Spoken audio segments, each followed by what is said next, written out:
Se você trouxe a sua Bíblia, abra ela no Evangelho de João, no capítulo 4. Quem aqui participou da madrugada de oração que sentiu falta essa semana? Olha aí, pode orar em casa, viu gente? Não tem problema nenhum, continua acordando cedo. Amém? Foi numa dessa que eu continuei. Falei, não, o horário é bom, vamos nessa. Pelo menos nesses momentos o WhatsApp costuma permanecer quieto, né? A gente consegue orar com mais tranquilidade. Amém? Encontrou João 4, a partir do 46, diz assim: mais uma vez ele visitou Caná da Galileia, onde tinha transformado água em vinho. E havia ali um oficial do rei, cujo filho estava doente em Cafarnaum. Quando ele ouviu falar que Jesus tinha chegado a Galileia, vindo da Judeia, procurou-o e suplicou-lhe que fosse curar seu filho, que estava à beira da morte. E disse-lhe Jesus: se vocês não virem sinais e maravilhas, nunca crerão. O oficial do rei disse: Senhor, vem antes que meu filho morra.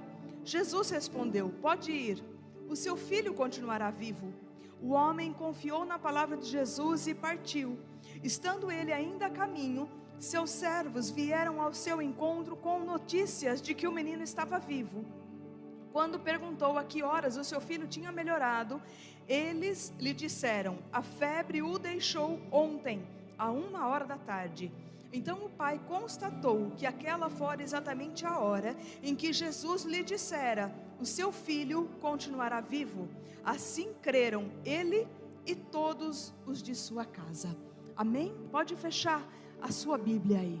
Imagina o coração desse pai. Como é que não estava? Quem tem filho aqui que o filho já ficou doente?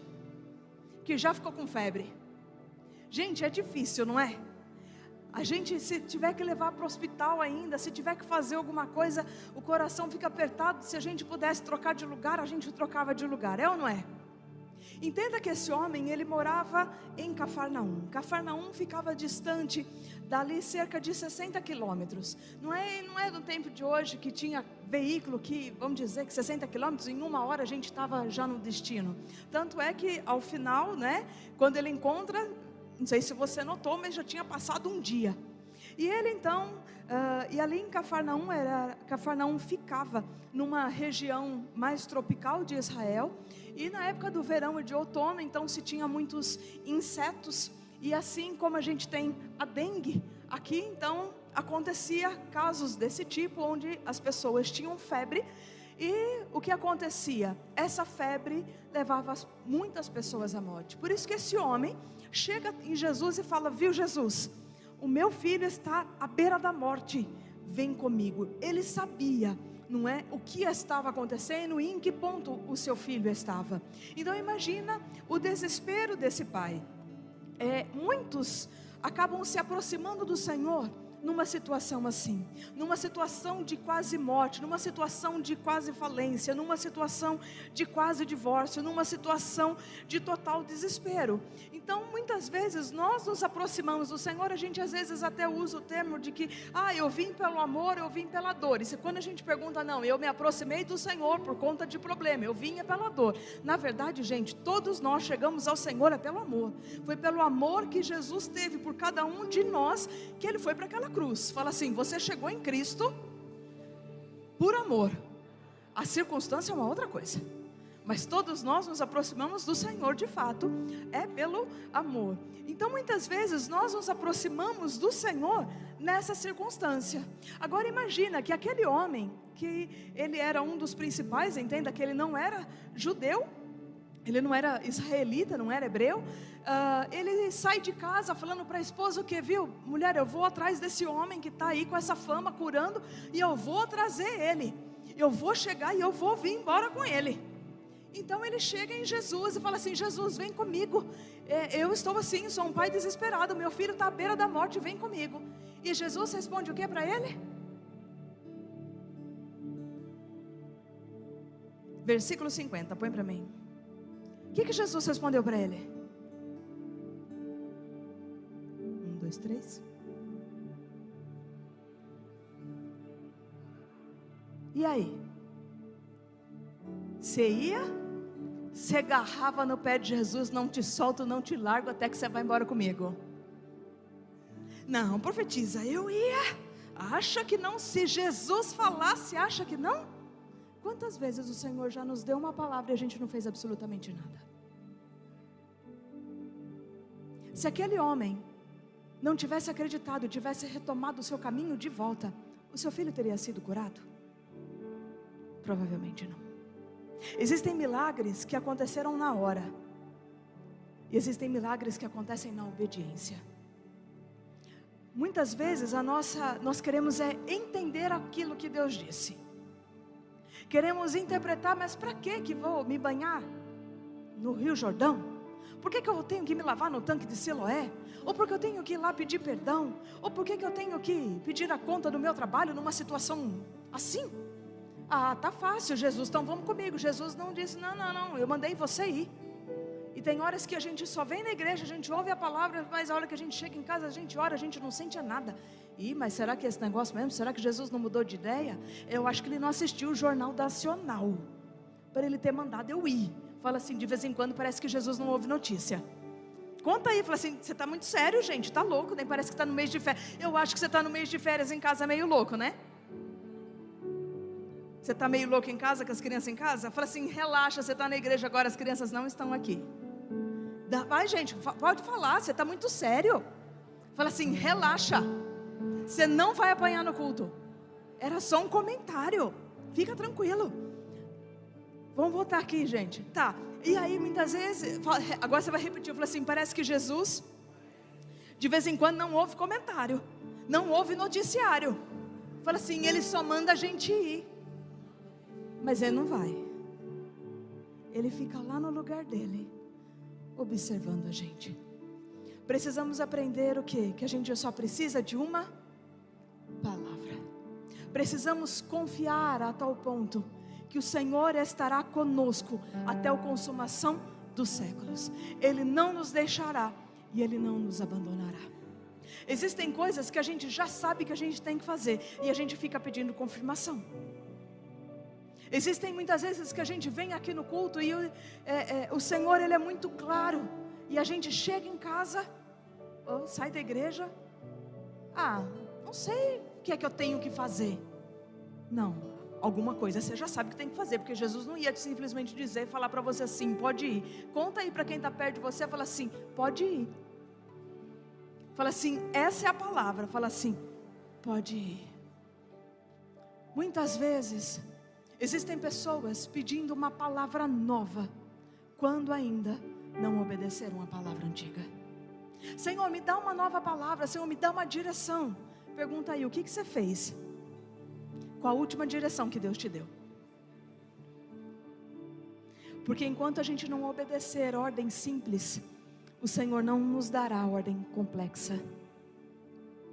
Parecem coisas tão banais, mas o Senhor nos testa em pequenos detalhes. A Bíblia fala assim, sede fiel no pouco, que sobre o muito eu te colocarei. Se a gente não for capaz de ser fiel em detalhes, num cumprimentar uma pessoa, num pedir perdão, numa obediência, em levantar às 3 horas da manhã para orar, em detalhes pequenos, o Senhor não nos confiará coisas grandes. Nós estamos buscando aqui, estamos vivendo essa série de mensagens em busca dos lugares altos. Pergunta aí para quem está perto de você, fala assim, você está buscando os lugares altos? Fala assim, então aprenda a obedecer ao Senhor nos pequenos detalhes. Existem pessoas atrasadas na desobediência da ordem anterior. E enquanto a gente não se atualiza na obediência da ordem anterior, a gente não adentra a uma nova etapa na nossa vida. Talvez você se recorde qual foi a última direção que Deus te deu nesse pode ir e você não foi. Você ficou empacado esperando de novo uma nova resposta de Deus, uma luz, um sinal, alguma coisa. Enquanto você não voltar e não se atualizar, fala assim, você não vai mudar de lugar. Profetiza, se Deus falou alguma coisa para mim, sinceramente nessa hora eu não me recordo. Então tem uma oração para fazer. Senhor, me perdoa, porque eu nem sequer lembro qual foi a direção que o Senhor me deu.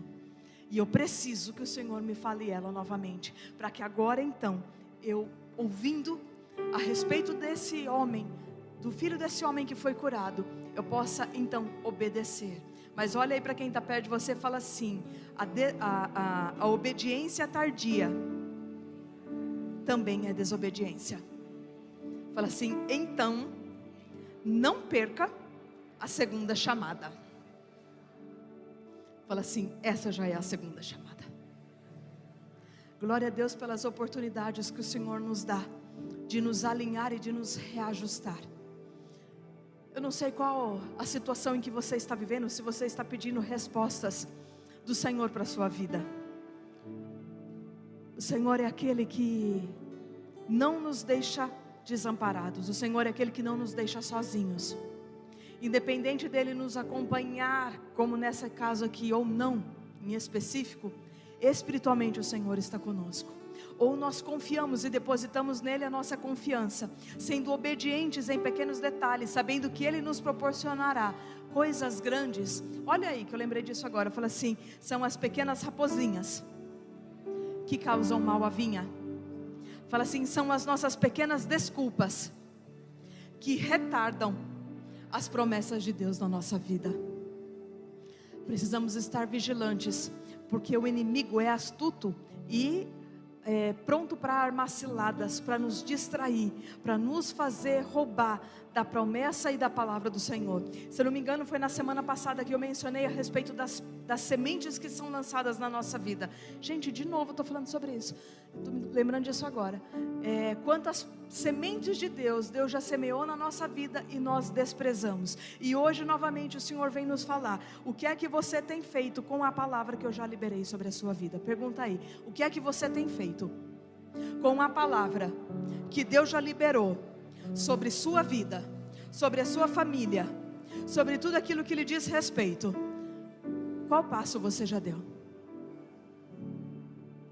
E aí, você já deu? Vamos orar? Fala assim: eu acho melhor a gente orar depois dessa. Amém? Coloca a mão no coração aí. Fala: Jesus, ajuda nós. Amém? Senhor, obrigada pelo Senhor nos reposicionar, pelo Senhor nos alinhar e nos ajustar. Sabemos, Pai, que somos os teus filhos amados. Quando o Senhor nos exorta, quando o Senhor nos corrige, quando o Senhor, Pai, nos traz à memória aquilo que o Senhor deseja nos ajustar, para que possamos, ó Deus, avançar de nível.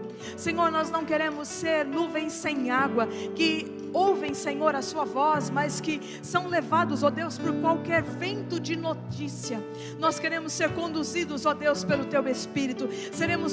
Queremos ser conduzidos, Pai, pela palavra que sai da tua boca.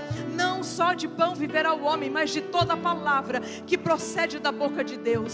Senhor, nós queremos caminhar e viver a tua luz, a caminhar, Senhor, e trilhar cada um dos nossos dias segundo a tua palavra. Pedimos ao Senhor: libere, Pai, da tua direção, da tua palavra, do teu propósito, Senhor, para as nossas vidas. Senhor, se há alguém aqui que o Senhor já liberou uma direção e essa pessoa simplesmente ficou sem fazer nada, não tomou uma atitude, Pai, que o Senhor traga a memória dessa pessoa agora, e que ela se reposicione mais uma vez, que ela se alinhe, que ela se ajuste, Pai, e que ela prossiga nesse pode ir, nessa liberação do céu que o Senhor tem reservado para as nossas vidas. Nós depositamos a nossa confiança em Ti, Senhor.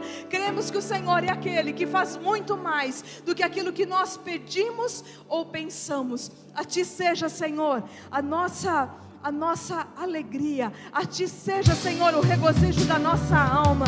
A Ti seja, Senhor, a nossa esperança. Em Ti, Senhor, nós temos depositado a nossa fé, sabendo que o Senhor em todo tempo tem cuidado de nós.